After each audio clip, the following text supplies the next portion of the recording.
When do you start shooting? Have you started shooting? We've started shooting. We're starting our 3rd episode this week. And they let you escape to LA? They did. I know. I can't believe it. It's Canada Day today. So we're here celebrating Canada Day in LA, which is pretty funny. Very nice. Yeah. So is Astrid getting more to do? She is indeed. And this is also due to the fact that there are 2 of her now that I get to play, which is awesome. And in the beginning of the season, what we're doing is alternating episodes. So we've got one in the alternate universe and one in the present universe.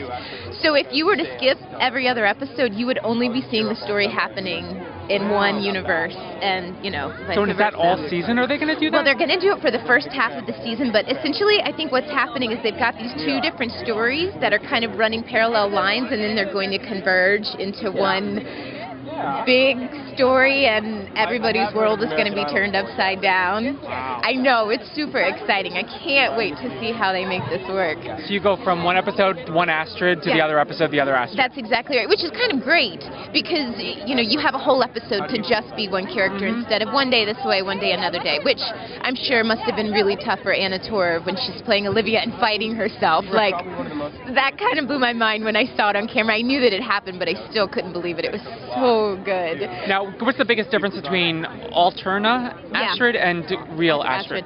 So, Alterna Astrid is autistic. She's got Asperger's. And you only get to see a glimpse of her in the alternate universe at the end of the season finale. But in season 3, you get to see her a lot more, and you get to see her do her work. And she's like night and day with the other Astrid. You know, the Astrid we know is super sympathetic and emotional and friendly, and the other Astrid doesn't have those social graces. You know, she's not communicative or personable. So all she wants to do is read her data on a computer and bark out information to people. So she's a lot like Walter in this universe, which is a really interesting connection. Lance and I just figured that out today. What is your working relationship like with John? I love the dynamic between Astrid and... It's probably super similar to the way that we are in real life. He doesn't need to be babysat as much in real life as he does on this show, but he's a really smart guy, and he has such an incredible sense of humor. He's really goofy, like, you know, the Walter that he plays.